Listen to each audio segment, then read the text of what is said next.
What is up, everybody? This is Rebecca Johnson and Morgan Glennon of Supergirl Radio. We are going to get started here in a second. Morgan, I just wanted to check that you have the Google Doc for this live stream. Yes? Indeed. Good. Okay.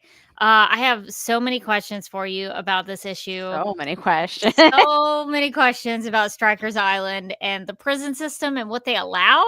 I mean, they're letting Lex do the most in there. That's for sure. So we're going to be talking about All-Star Superman number 5 in the lead up to the new Superman movie that is coming this summer and is taking influence from All-Star Superman. So we are going to be discussing that. So we have a little bit of a new news section at the top. But we'll be talking mostly about All-Star Superman. So if you're ready, Morgan, I'm ready, and we can go ahead and get started. Sounds good.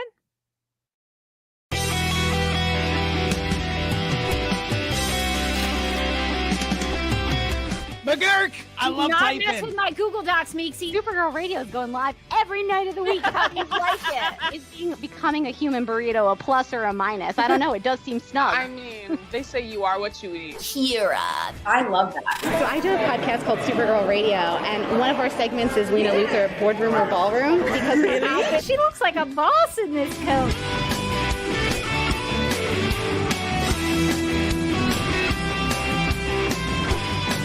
Nasty Luthor like a different Luthor? It's not just Lena being mean? No. Helen Slater here. So fun to know that you're hosting a podcast called Supergirl Radio.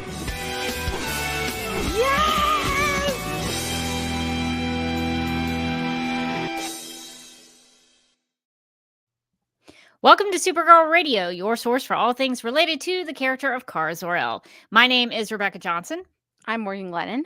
And for this episode of the podcast, we are live and wired to review All-Star Superman number 5, which was written by Grant Morrison with pencils by Frank Quitely, digitally inked and colored by Jamie Grant, and lettered by Phil Balsman and Travis Lanham. This is a momentous episode of Supergirl Radio because we mention her every week in our opening sequence. with Mike, Morgan's husband. Mike mentions Nasty Luthor, and so we talk about her kind of in the background every week. But this week, in this episode of Supergirl, to be fair, I think about her every week.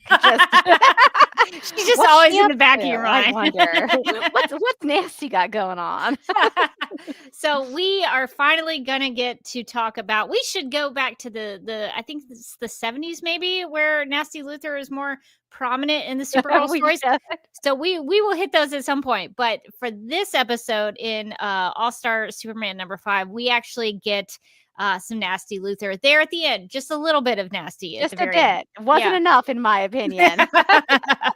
But this is a pretty momentous occasion that we'll get to discuss Nasty Luthor as she appears in All-Star Superman number 5. But before we get to that, we need to get to the news. On Supergirl's 66th anniversary on March 31st, 2025, James Gunn shared a new picture of Millie Alcock reading a copy of Supergirl, Woman of Tomorrow. His caption reads, "Today we celebrate Supergirl and all her various incarnations. Can't wait for you to see the latest version portrayed by the indomitable Millie Alcock in June 2026. Yeah, I believe the date is June 26, 2026. I feel like that is the fun date that we talked about in previous episodes of Supergirl Radio. But so Morgan, I was not expecting this picture. I actually had kind of forgotten that the anniversary was in March because there's a difference between the cover date and the published date. And I guess in my mind, I've always had the May 1959 anniversary date in my head, and so the actual anniversary for Supergirl is March 31st. So I had gotten that in my head wrong, but there was lots of talk on the internet from DC Comics. I saw Comixology post something about the anniversary for Supergirl. And so this was a very nice post. I think very well timed, very well thought out. I think James Gunn has been doing this on big anniversary for anniversaries for Superman or Superman characters. So I appreciate that he does this. So Morgan, we probably should have anticipated something yesterday, but it was not on my radar. I had a lot going on. But what did you think getting a new picture of Millie with Supergirl Woman of Tomorrow? I thought I was really excited. I didn't expect it when I saw it. I was like, "Whoa!" I transparently don't ever remember when her birthday or when the anniversary is. So every year, it's like a little treat for me when I open up like social media and see a bunch of like Supergirl stuff, and I'm like, "Oh, cool!"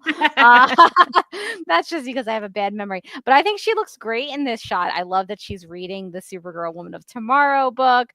I think her hair looks cute. I don't know if they've started filming yet, but it's it's blonde. She's got the Supergirl blonde going on. So I'm excited. I think it just got me more hyped for the movie that's coming out next year.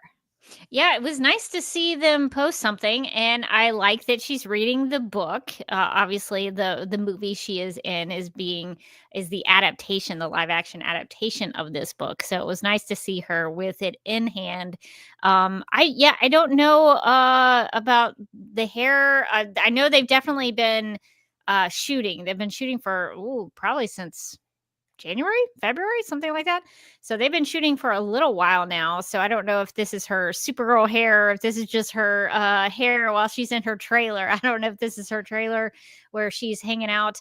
The only thing I didn't like about this picture, and this is just because I am a stickler for this, is they couldn't find a better background for this. I mean, she's in front of like a window blind. It's very bright. They could have maybe they could have teased another set and had her reading the book. I don't know. I find it strange that these Hollywood types don't put any effort into like good backgrounds or having a good backdrop to something. But I'm very grateful for the picture. That thought did cross my mind. Like, you couldn't have found like a better place for her to pose for this picture. They were like, quick, just sit on your couch. We got this. Like, do you think that they'll want to see something a little bit more? Nah. No, this will be enough. This will be sufficient. Who cares about a background? But I am very grateful for the picture and the tease, and continuing to get us excited for getting the chance to see Millie Alcock as Supergirl. So it's fun to see her reading the story that she is going to be adapting. So I was grateful to see so much Supergirl love yesterday for people, remembering her anniversary. If people would like to go back into the history of Supergirl, there's an episode of Supergirl Radio from 2019 where I did a 60th anniversary like a presentation at Atlanta Comic-Con, where I went through the history of Supergirl and talked about her different eras and different adaptations. So if you're interested in that, that's available to you in the Supergirl Radio podcast feed and on the Supergirl Radio website. That might be the easiest way to find it, because you can search in the search bar. But that should get you through her history if you're interested in that. At least the history up until 2019. We're 6 years afterward. There's a lot happened in 6 years. So. That is true. There's a lot of history that you need to add in now. Yes, now I need to update that historical timeline. But so it was good to see that a lot of people recognized Supergirl as a very important character in the DC pantheon. And so that always makes me happy, because it's not just about Superman. Supergirl is also very important. So I was glad to see a lot of love for Kara Zor-El yesterday. Well, that is going to take us out of the news section. So let's talk about the comic that we came to discuss. This is All-Star Superman number 5. And the description for episode 5, according to the book, is the gospel according to Lex Luthor. And the description reads, quote, "The Man of Steel is trapped behind the iron bars of a maximum security penitentiary with Lex Luthor. Has Superman's arch enemy finally succeeded in maneuvering his opponent to the wrong place at the wrong time? Question mark.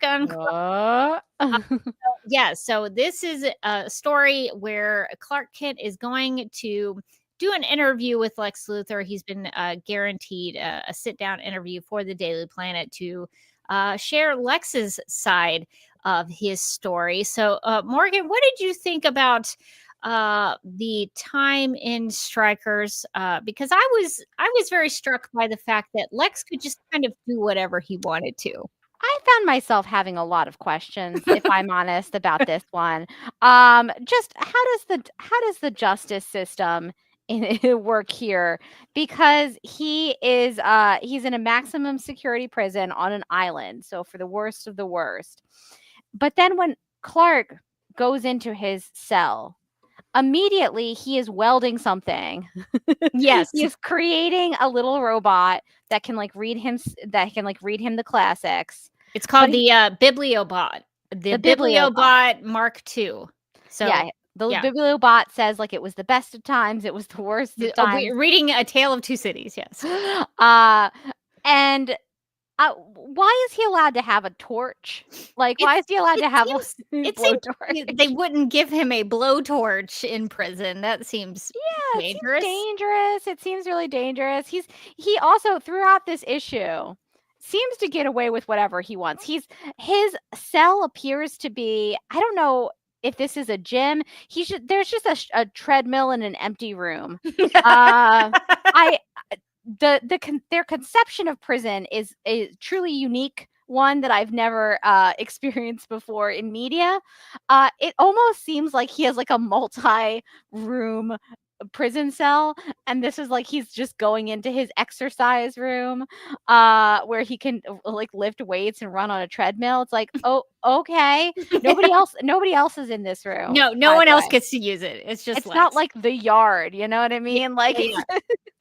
There's nobody else in this room. And I should point out, because this I'm sorry to interrupt, but since we're talking about the treadmill, so this also was something that visually was interesting to me. The Lex Luthor, I don't know if it's special to him, but he has prison shorts that he wears while he runs. My subhead for our audio listeners is wearing my shortest prison shorts. I've never seen shorts that short before.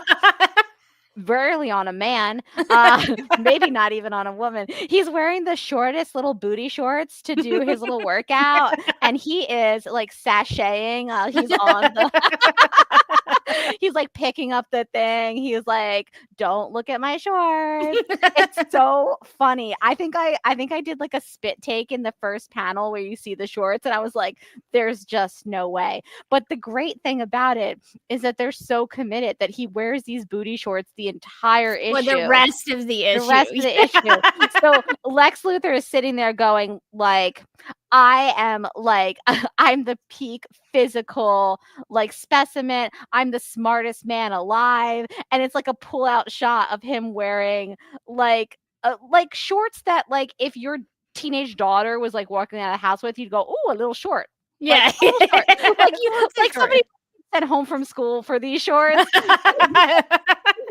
But he's my evil plan is coming to fruition, laughing hysterically while in the shortest shorts ever. I love it. I was this is camp. This is high fashion. I love everything about this. So funny. I think it was my favorite thing about the whole issue. And there was a lot I liked about but the short shorts that he wears proudly the whole issue. I was I guess Lex is kind of right. If you got it, flaunt it. He's been in there working on his fitness. Why not? It should also be pointed out that in the rest of the issue, he still wears the prison shorts, but he has a trench coat on. It doesn't match whatsoever. Why does he put the jacket on? I don't really understand it. Was it cold? I don't know. The trench coat over top of the short shorts gives him a distinctively flasher vibe. I think that's even funnier for some reason. It's where did the trench coat come from? I can't clock the beginning of where the trench coat begins. I mean, I don't know if it's technically a trench coat, but it's definitely a long coat. It's a long coat. It looks like a trench coat in certain shots. From the back, he looks like he's not wearing any pants at all.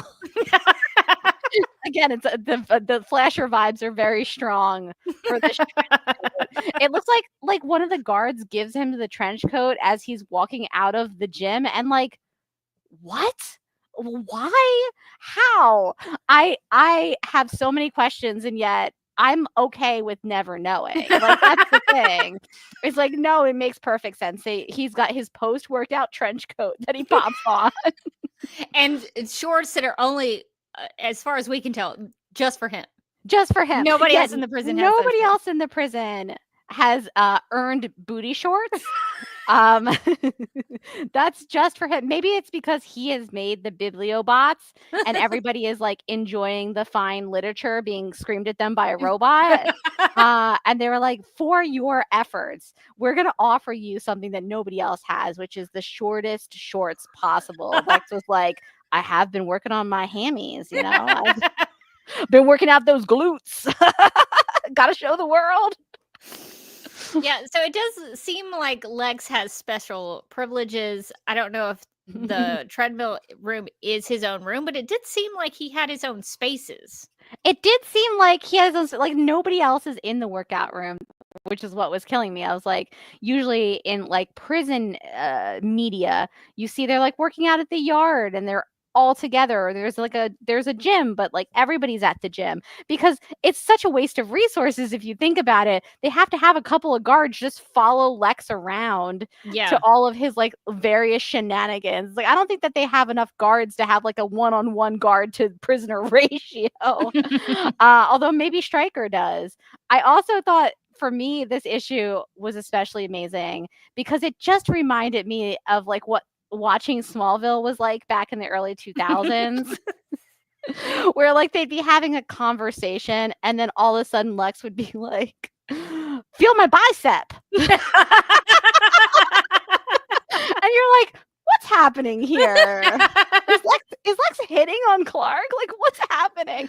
And there's a couple of moments throughout this issue where I was like, you can really feel like this was an early 2000s. Like, I don't know if you ever watched Smallville or if it was just like soaking into the comics at the time. But like, there's a couple of times where he's like, you know, Clark, you yourself aren't a bad looking guy. It's like, oh, is Lex hitting on him? Is that what's happening here? It's amazing. I love it. You could read it that way. I also thought it was interesting that Lex had taken note of the fact that Lois didn't pay any attention to Clark. Yeah. So I guess he's been around Clark enough to know that. And I thought that was interesting because Clark, it seems like he loves Lois, but Lois doesn't care anything about him. That's the vibe I'm getting. And so Lex has picked up on it. So it just seems like I think we're really supposed to take away from the fact that like Lois has nothing she wants to do with Clark. And I think Lex even seemed jealous of that in some regards. Like it almost seemed at some point you could read all of this very differently.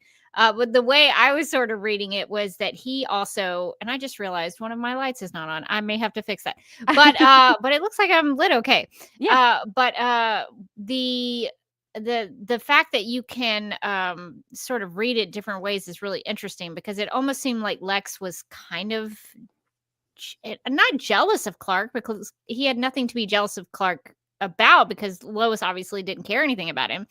But Lex seemed to want to have Lois's attention, I think, in some ways. So I found that very fascinating. There's a panel where Lex has the weights above his head, and he's like, next to him, you're a dullard. And then in the next panel, he just throws this giant weight at like Clark, and he's just like, she'll never see you past him. And it's like he's having a breakdown about it as well. And it's like, I like that Clark is even like, whoa, buddy, like no need to throw the weights at me. Like, can we all calm down? I just like, I think I'm kind of like in love with this version of Lex where he's just like constantly spiraling. He kind of has no idea. He kind of has no idea what's actually going on, but he's spiraling about it. And he's like, everybody has to love me. Me. It's like the Marsha version of Lex. Yeah. And I did think that was interesting what he said to Clark. He said, she'll never see past him to you. And I think that's true. What we discovered with Lois going to the fortress and having, she couldn't get it with the Clark and the Superman thing. Like it just never seemed to sink in with her.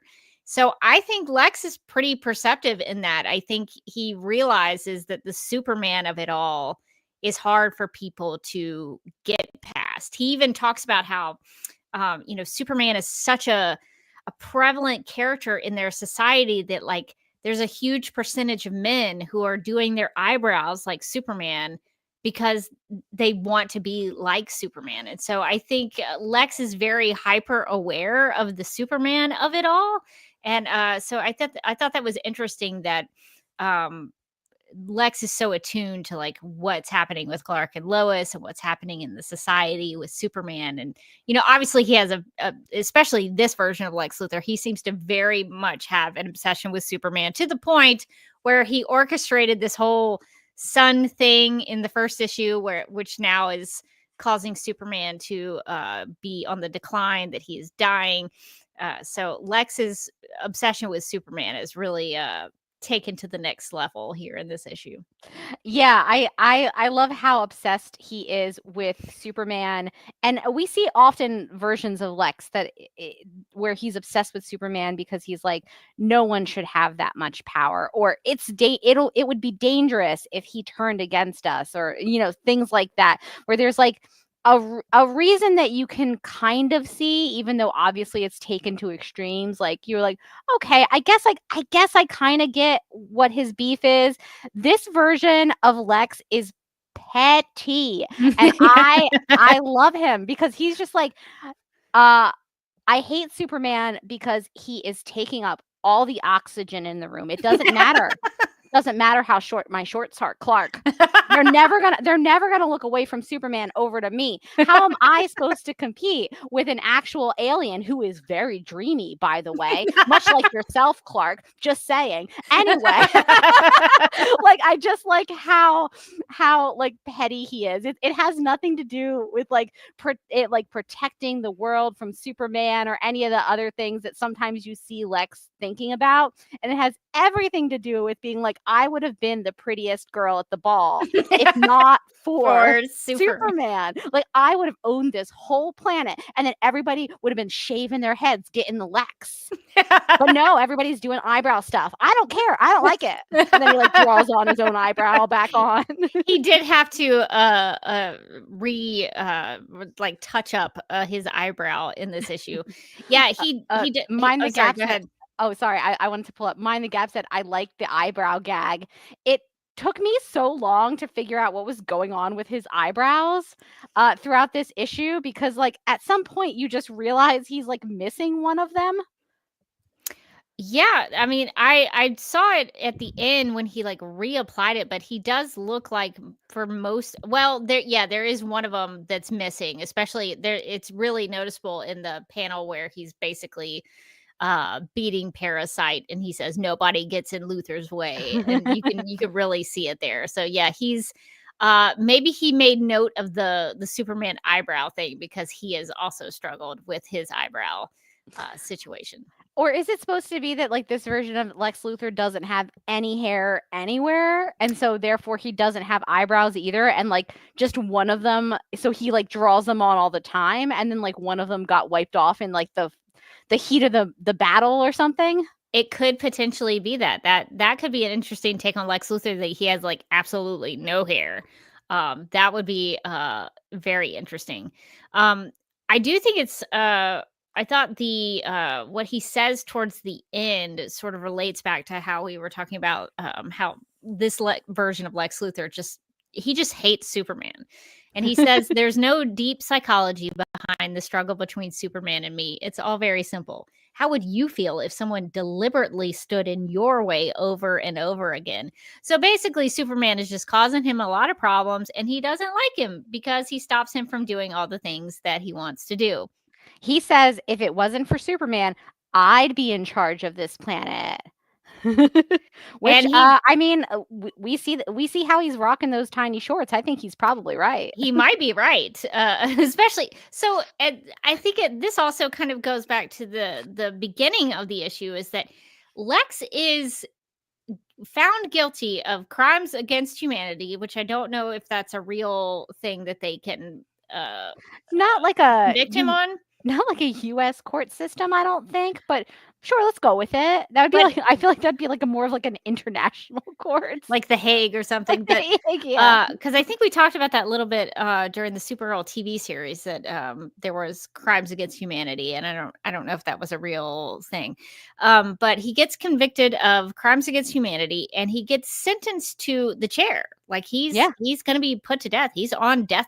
When Clark goes to interview him, he is on death row, and yet he is able to work out in his tiny little shorts by Sure. himself. He's able to build things and weld things. He's able to bring Parasite into the jail. So I wanted to ask you about the Parasite stuff, because Okay. did it say, okay, I guess my question is, I sort of read it as Lex orchestrated the Parasite thing to bring Parasite in. Do you think that's what happened? Like, what's your read on the Parasite part of the issue? So I was really unclear about that. My read was that he was already in that jail, and that Lex, I don't know, that Lex So kind of Parasite could just be like one of the prisoners. was just like one of the prisoners, and that Lex perhaps like was trying to figure out a way to like use him in his like plot to like unite all the prisoners, or whatever it is that he's planning on doing, which, by the way, Clark asks no follow-up questions about. Not interested at all about. He keeps on being very ominous, like, I'm gonna start a new world order here at the prison. and Clark is like, and then, like, so they sell the shirts in that in scene, or like Clark has no follow-up questions, where he'll just stop ominously and be like, things are gonna be different from here on out. And Clark is like, so should we stop at the cafeteria like now or later? Lex is like, I'm going to be a dictator, and Clark has no response to that. And Clark is like, I feel like you and I would be like besties if you were out of this prison. That's not an exaggeration. That's not basically an what exaggeration. happens in the conversation. So I wasn't clear if the Parasite of it all was involved with his whatever weird plan he has for the prison, which I don't think we even really see come to fruition. He keeps talking about it, and the other prisoners are like, well, like, why don't you show us if you're gonna, like, you're gonna do this whole thing. Oh, they say, so prove you're fit to lead us, Luthor. And he's like, okay. So it feels like the Parasite is part of his plan, but then it kind of begs the question, how could that be the case? Because the only reason that Parasite gets out of his shackles and goes crazy is because Clark is there with all of his solar energy. Superman's powers. Yeah. And he's just sucking up all of Clark's super solar energy. So he's more Superman than he's ever been right now. And so unless Lex secretly knows that Clark is Superman, which it doesn't seem that way, then how would Parasite getting out have been part of his plan? I don't know. I get a little bit in the weeds with the Parasite of it all. Yeah, I was a little confused about the Parasite too. And it did seem like, okay, so there's a panel that says, it shows the other prisoners at Stryker's Island. And it says, I think this is Lex talking. He says, they can feel the coming change, the wings of a new human renaissance. I'm transforming this place into a new model of society, Kent, a blueprint for utopian living. So I don't know if the only other thing I was thinking, this is probably a reach, maybe it doesn't make any sense, but I was also wondering if he was using Parasite as like a model for the new transformation to his new society, that he was going to maybe make lots of parasites using these prisoners. I don't know. That's just kind of where my mind went. So I don't know if that's right. Yeah, I did think about that. I was just really confused about, it does seem like he's setting it up where he's like, something big's going to happen in this prison. And then something big does happen in the prison, which is that Parasite gets out and starts a riot. But it doesn't seem like Lex has anything to do with that, really. That seems like it was happening more on like pure like happenstance. So that was my confusion, because he's kind of operating in the whole issue like, haha, my perfect plans. And I was like, I mean, did you have any involvement in this? Yeah, I guess the question is like, if it was part of his plan, was it just so that he could show Clark Kent that he could beat Parasite? Maybe he was like, I'm gonna come out at the same time that Parasite is being brought back, and I'm going to fight Parasite, and then Parasite just ended up gaining a bunch of power. I could see that, but to me, the Parasite part of the issue, in terms of how that fit into Lex's plot, that wasn't clear to me. Although I did like the idea that Clark is accidentally like feeding Parasite and allowing this. It's honestly, the prison riot is directly Clark's fault. It 100% is. But he can't do anything about it because like to do anything would be to admit that he has powers, and that's what Parasite is like taking off of. In fact, he's like shocked that he doesn't have like any kind of like lead casing or anything around him. He's like, wait, I mean, surely when they take him back and forth, he's got to have some sort of like, protection in place. And Lex is like, why bother to shield him on his way back from the infirmary? Like, what's he gonna do? Suck down a toaster oven? Yeah. And Clark is like, uh-oh. Whoops. Lex doesn't realize there is a being in that building that has power that Parasite can steal. Which I sort of have a problem with this version of Lex Luthor not knowing. Like, he seems really smart. He seems really confident in his abilities and himself. And somehow he doesn't know that Clark, he knows all about Lois's non-feelings for Clark. Like, he picks up on all this stuff and he doesn't know that Clark is Superman.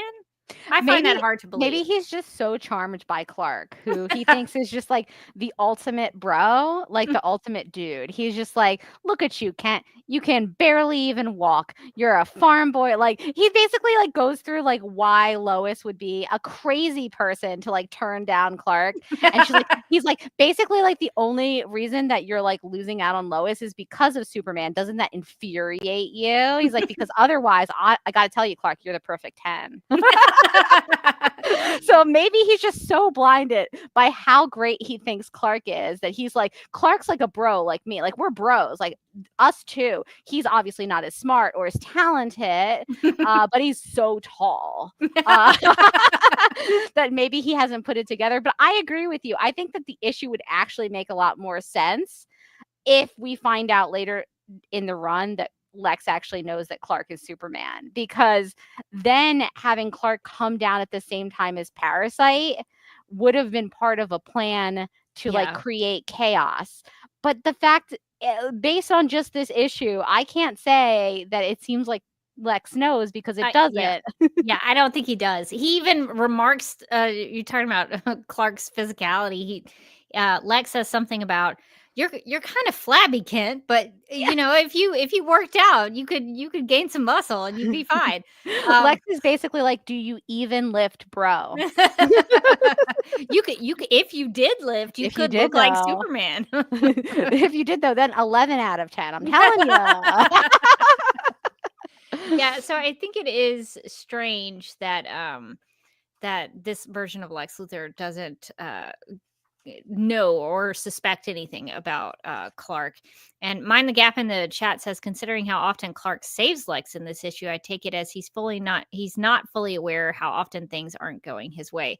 That, I guess we should point that out, that Clark does several times, even when he's not Superman in the Superman suit, he does save Lex's life multiple times in this issue. And I guess Lex does recognize it the first time, where he's like, I could have been electrocuted if she saved my life.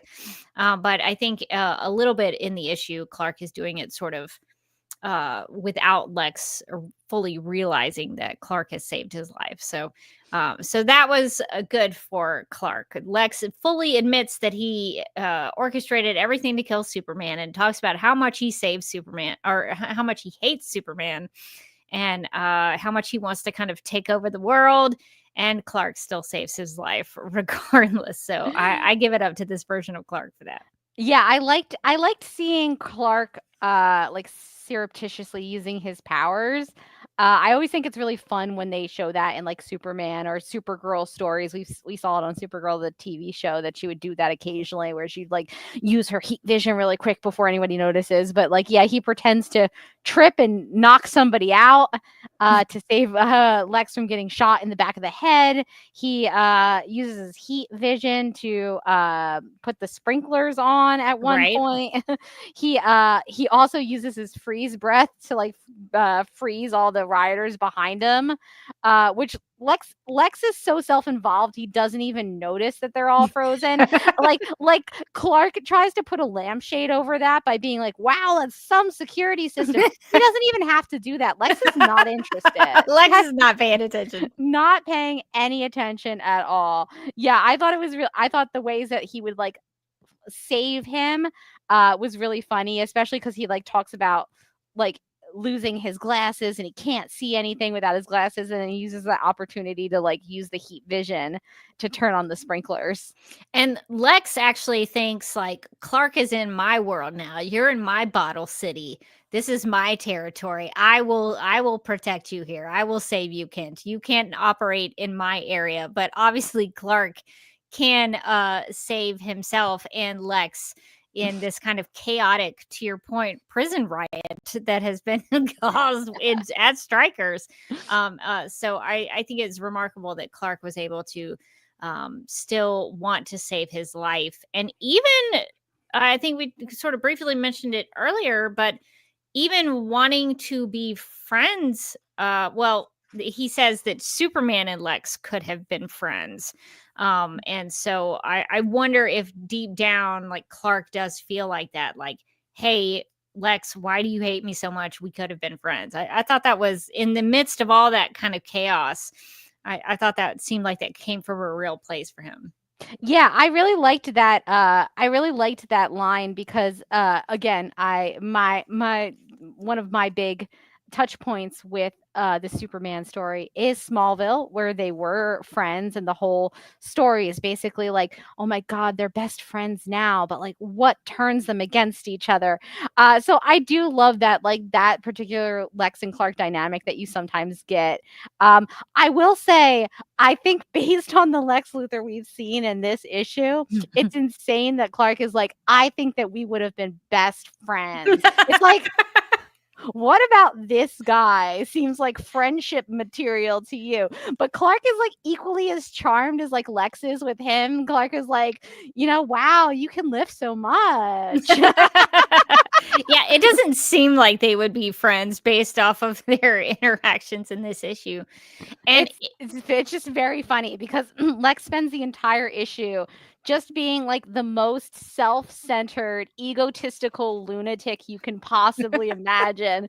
And then like at the end of the issue, Clark like very sadly is like, I feel like you and Superman would have been best friends. And Lex is like, even in that moment, Lex is like, no, we wouldn't have, because he would have always been a little bit better than me. And I can't take that. Also, I want to rule the world. And Clark is like, if you ever change your mind, though, like, would you spot me? Like, it's so funny. Like, based on this issue, we've seen no redeeming qualities in Lex whatsoever. But Clark is still like, in a different world. Yeah, their conversation is kind of funny for a little bit, and then it takes a turn where Lex informs Clark that Superman is dying, as if Clark didn't already know, but he's giving him the scoop to let him know that, I have killed Superman. He's not dead yet, but I am going to kill him. And he is dying and people don't know. But of course, now so that's your exclusive and you should write about that. So he, as much I think as Lex thinks that maybe, well, he doesn't really, I don't know if he thinks that he and Superman can be friends, but he's definitely letting Clark know that, like, Superman's going to die. I might be on death row, but he's going to die first. So I thought all of that was really interesting. And I wonder if Superman does die in this issue, and again, I read this story a long, long time ago, so I have no memory of what is coming. So I'm just putting that out there. I don't know if, if I can take the writing at its word that like Superman is dying, we know that, and Lex says that he'll die first. So I don't know if Lex is also going to die, which I think would be kind of an interesting parallel to have both of them die in the story. So I don't know where that's going. I don't know if those are all death foreshadowings for these two characters, but it's interesting to sort of parallel them in that way. I think it's funny that like Clark is so upset about the concept that like Lex is choosing to stay on death row. As if it's like a choice for him, but it is a choice for him because he's dug beneath the center of the earth or whatever. Yes. I think after this, I need to get to that point because that was probably in an issue that was like full front to back insane. That was definitely like the craziest thing that happened in the issue. But Clark is like, why? Like, you'll die like a dog. Like, why wouldn't you leave? Like, you can go anytime. Why wouldn't you go? And I'm like, Clark, like, I don't want to step out of line. You know what you're doing, but are you advising this criminal to escape from prison? It did sound like that, yes. It feels that way. Clark, listen, Clark has a big crush. I don't know why. It's probably this is probably the shorts talking. I got to be honest. I think Clark's judgment is hazy right now because I thought it was so funny. I was like, why is Clark advising Lex to like escape prison? Like, shouldn't Clark be kind of like slowly telling the guards like, hey, guess what? This guy has like an escape route. But Clark seems more shocked that Lex wouldn't take the escape route than that he has it. So this is a good question. So maybe we could segue into talking about Nasty Luther. We get to meet her in this issue. We've long talked about Nasty Luther as a character, and here we get to see her in All-Star Superman number 5. And there does seem to be underneath Strikers, there is like an underground tunnel cave system that has stairs that have been built with a fully functional like a rowboat, of some kind. And Nasty is down there. What is she doing down there? What does she live down there, or is she just like there to take Clark out? So there is this system there that now Clark knows about. Is he going to write about that in his article on Lex? Definitely not. Is he going to tell the prison folks about this? Do the prison people know about it? So I wonder if the Strikers people know about it because they already gave Lex like his own lab space. They gave him his own workout space. Do they just let him have this tunnel system? They don't seem to care a lot. They're like they're really just like they're phoning it in every day. They're like, it's fine. It's crazy that he has this. It's crazy that it seems plausible that they could just know about it. But the craziest part is how he created this how he tunneled down into whatever this underground cavern is, because we don't know if he created it. Did he make all those stairs himself? Was it already under there? What we do know is that he made the Bibliobot Mark II, which is a monkey in a Superman suit. Yes. And apparently the Moby Dick can be recited at high frequency. As frequency is so high, Melville's masterpiece becomes a sonic drill capable of carving through solid rock. Now, in an issue that's so crazy that has Nasty Luther, that has Lex Luthor in booty shorts the entire time, this is by far the craziest thing I maybe have ever read. So this robot monkey was just screaming Moby Dick at the ground, and the ground was just crumbling underneath of it. What? This is when I'm reminded that Grant Morrison wrote this story. That makes a lot of sense when you know it's Grant Morrison as the writer. I think that's amazing. It's amazing. What a great invention. Who knew the power of Moby Dick? The Bibliobot is really doing a lot of stuff. Really, really productive, really successful in its invention.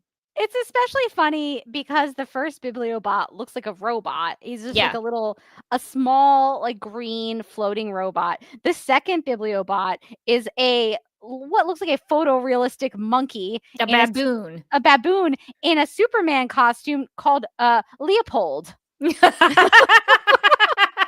Okay. I mean, I feel like there was a jump between version 1 and version 2. Lex may have too much time on his hands. He in certainly prison. does. He's He getting certainly bored in there. He is doing a lot of things. Yeah, so I guess the Bibliobot helped him make the cave. Is that what we think? I don't know if the Bibliobot helped him make the cave or just helped him tunnel through to the cave, which was an existing structure with stairs under a prison. I guess there's so many questions reading these issues. I think overall in this run so far, every issue, I do feel like I have about 4 big unanswered questions that I just have to sit with, and this is one of them. Like, once he tunneled through, was he like, sweet cavern? Like, or was he like, I've tunneled through. Now, Leopold, you must make me steps. Like, I don't know. I don't know how talented that Bibliobot is. Also, when he tunnels through, does he tunnel all the way to Metropolis? I don't know. Where does it end up? So I guess where does it end? I'm interested because Nasty, when she is in the boat, she's gonna take Clark out. I get. It's weird that Clark doesn't like go out the way he came in. You would think that he would have to like check with the guards and stuff. You think that security would be concerned that a journalist came in but then never out? It was just like missing. Like, he probably had to sign in when he got there.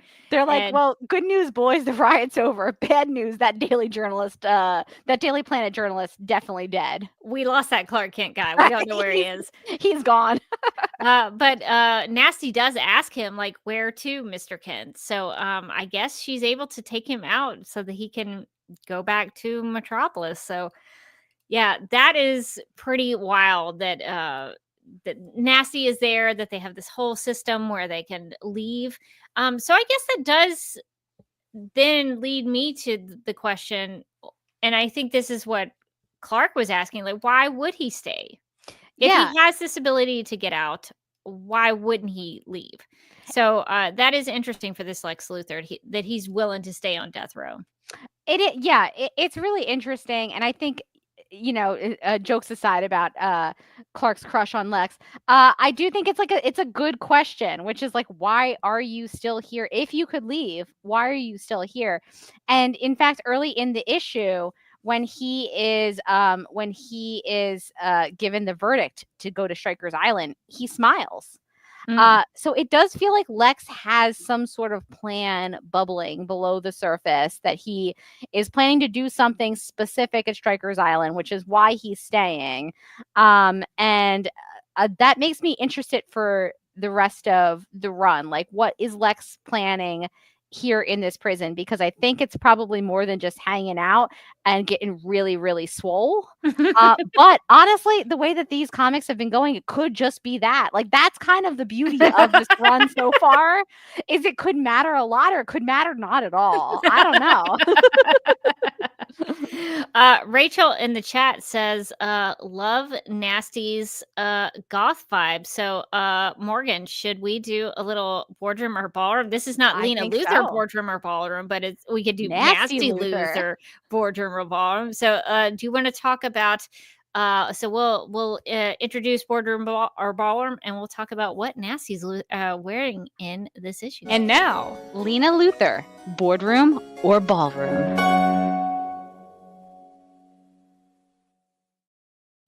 So for someone who is having to row your boat out of the tunnel cave system that they have underneath the prison, Nasty doesn't seem like she's wearing the most appropriate thing for what she's doing. She's got like really high boots. It looks like a lot of leather. I don't know that seems appropriate to what she's doing. No, her whole outfit, her whole vibe, I'm obsessed. I love her so much. I think it's great. I think she should never change. Much like her relative, Lena Luthor, she's showing up to an event in an outfit that you couldn't even imagine. couldn't even imagine. They're like, Nasty, I need you to go into a dirty, scrungy underground tunnel filled with water to go help Lex. And she's like, great, I'm gonna put on a leather bathing suit and thigh-high boots. And they're like, Nasty, I don't know about that. And she's like, I do.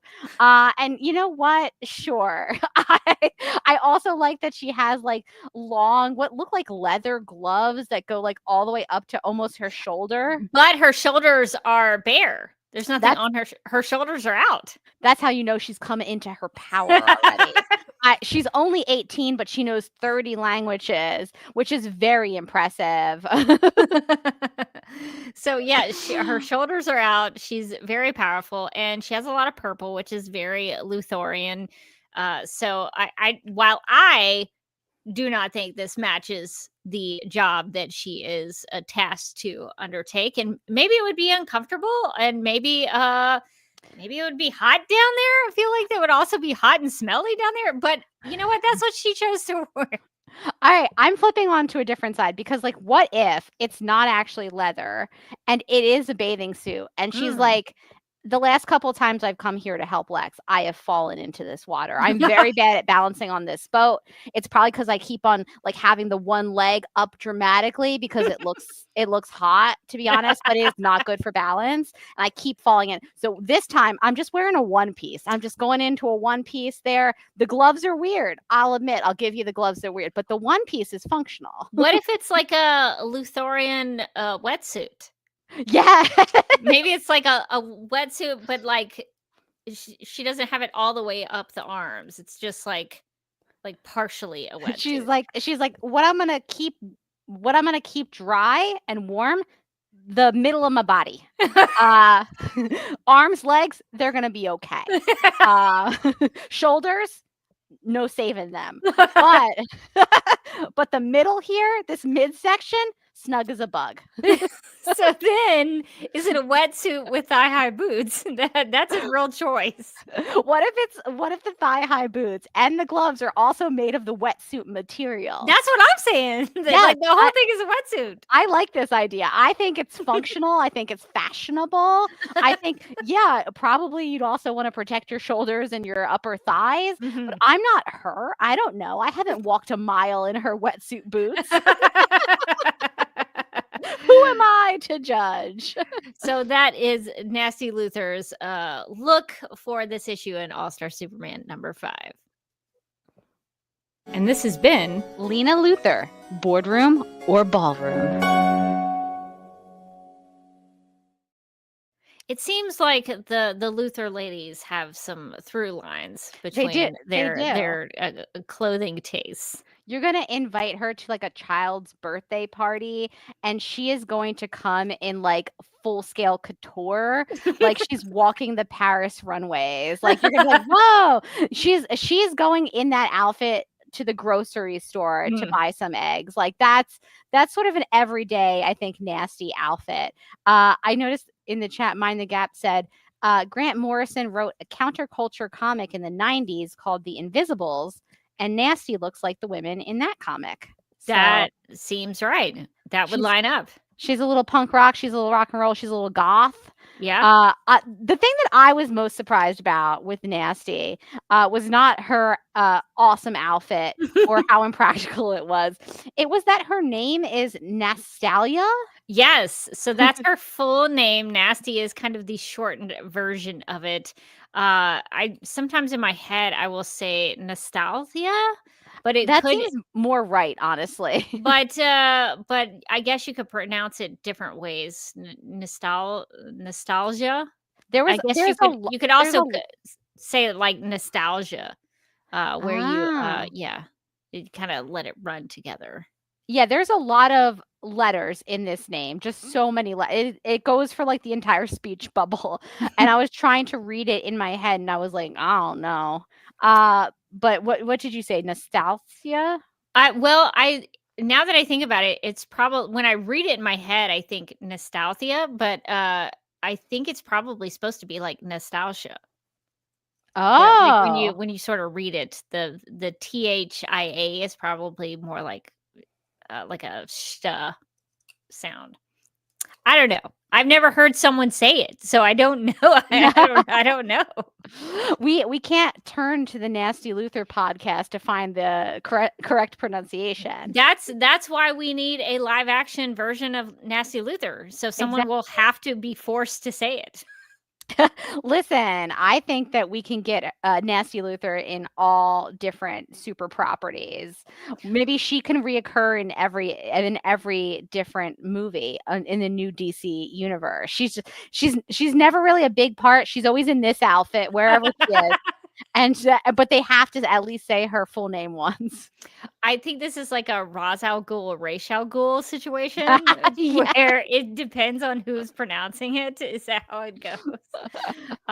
However you deem to say it. So so that's actually her full name, and that's true to the comics that she's in the 1970s. So Nasty is her shortened name. I guess it could be a nickname, what people call her if they can't say her full name.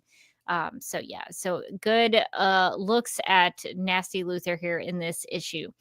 Morgan, was there anything else you wanted to bring up? I wanted to bring up a comment from Rachel. She says, isn't there an All-Star Superman animated movie? I'd imagine she would be in it. There is an animated movie. I again, like the book, I watched it a long time ago, so we will have to revisit it. I don't know if we'll revisit it for Supergirl Radio, the main feed, or if we'll do it for the Patreon. I don't know.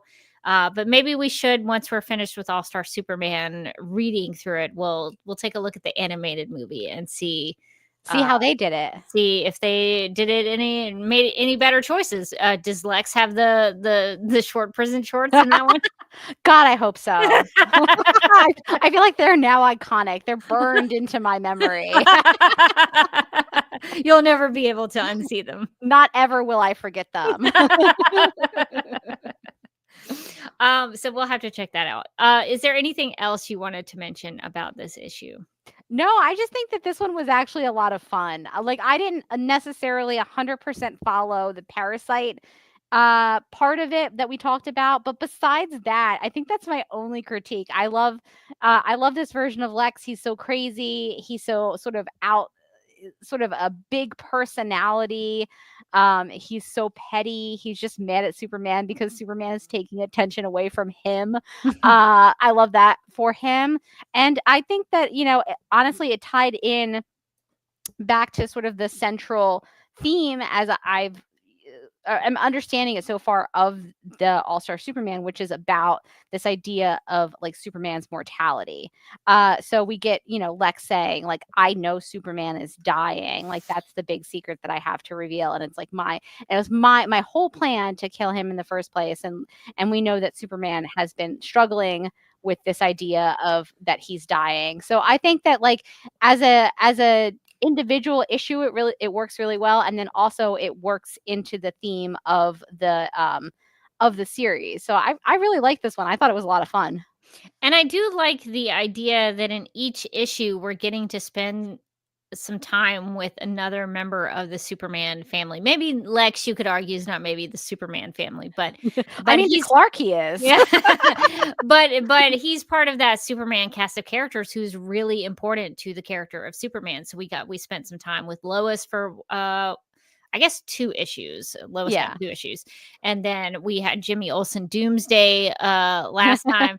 And in this one, we get to kind of see where Lex is with all this stuff. So I like that we're getting to hit major players in Superman's life and see how they fit into this overall story of Superman dying here in this story. So I really enjoyed this issue. I loved the Jimmy Olsen issue. So these are really good looks into what Clark is dealing with at this point, but also the things that the characters he interacts with are doing at the moment.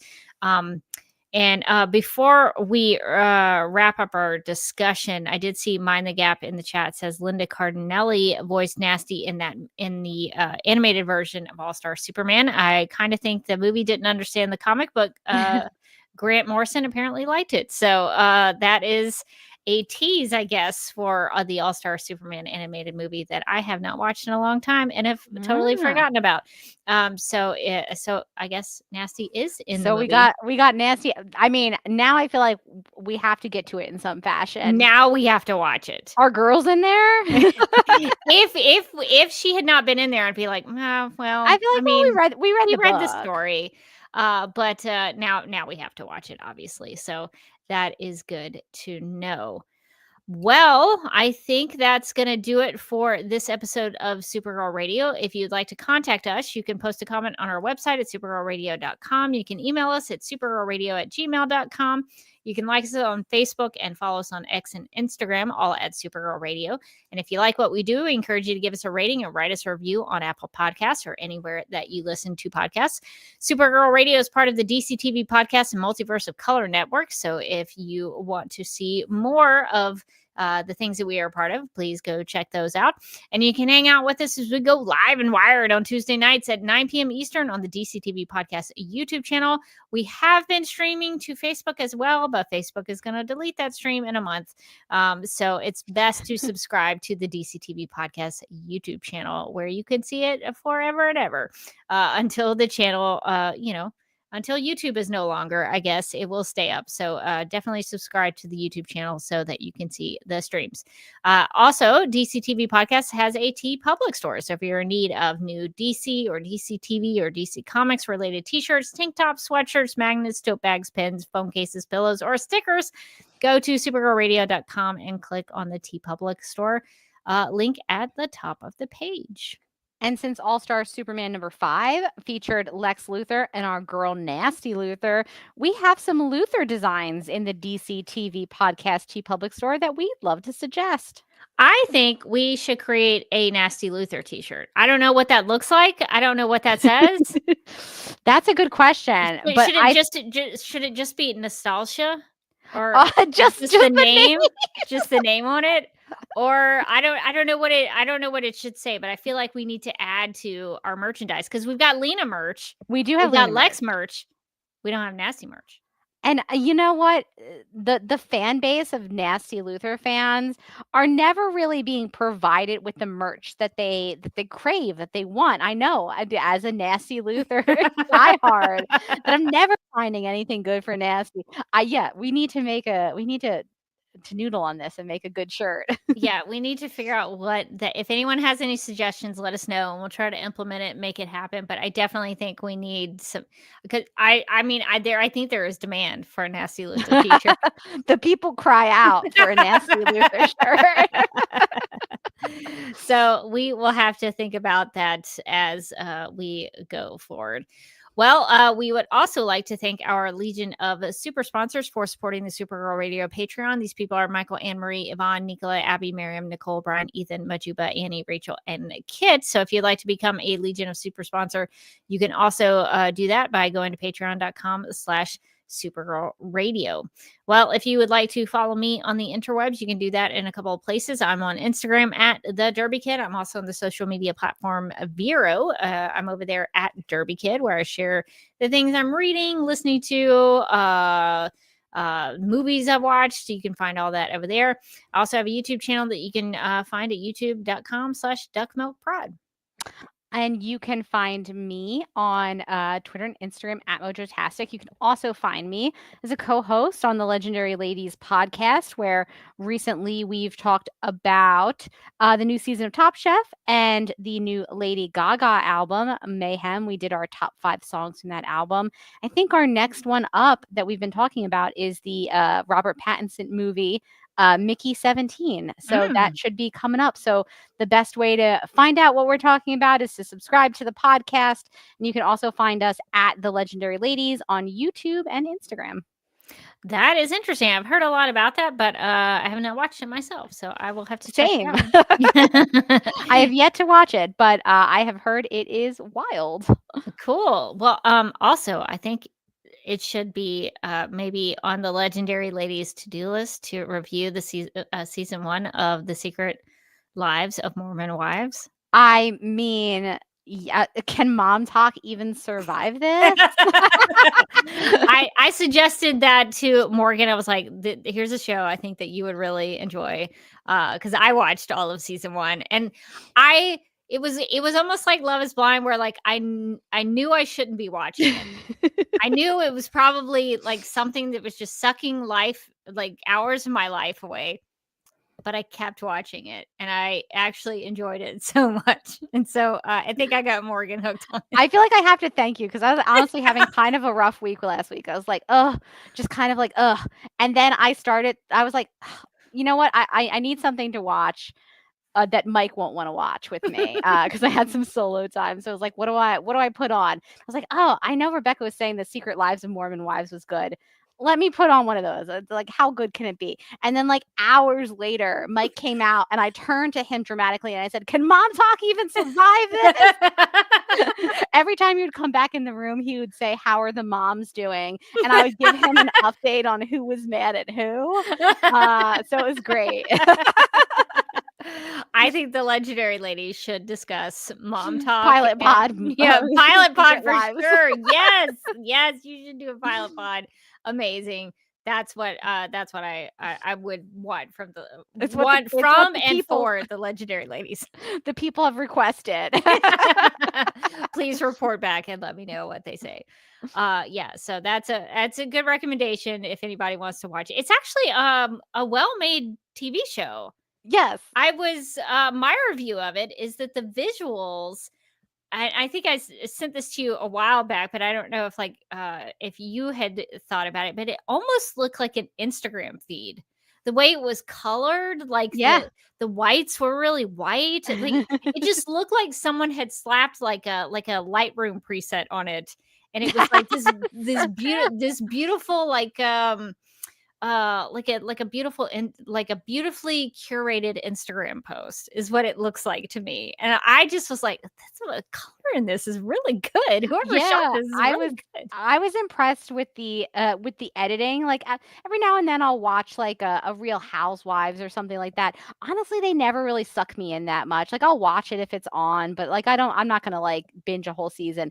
When I tell you that I watched the Mormon Wives in like 2 days, and then when it was over, I actually felt like this like well of sadness inside of me that I didn't have more to watch, and I wasn't gonna know if Mom Talk was gonna survive this. So I would say that it's very well edited, and it's edited with a sense of humor where like you can tell that the editors are also like, this is all ridiculous. There's one point where a girl leaves a group chat, and then they like zoom in on it's saying her name has left the chat, and they play like dramatic music in the background. They're like, oh! And every time somebody mentions that she left the group chat, they play that same thing over again. And I was like, okay, this is really good. So I hope the legendary ladies consider it to cover for a pilot pod. That would be amazing. I think Kat would love it, and I think Amy would hate it, and I think it would be a very fun episode. that checks out, I think. Okay, well, until we get to hear that episode of the legendary ladies, this is going to do it for this episode of Supergirl Radio. But until next time, I'm still Rebecca Johnson. And I'm still Morgan Glennon, and we hope Nasty Luther gets to achieve her dreams and rule the world someday.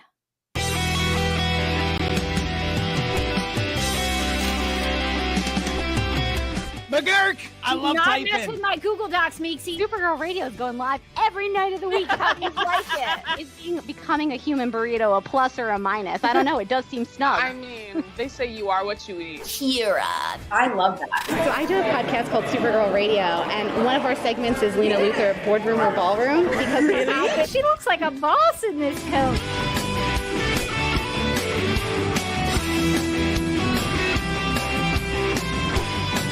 Nasty Luther like a different Luther? It's not just Lena being mean? No. Helen Slater here. So fun to know that you're hosting a podcast called Supergirl Radio. Yeah!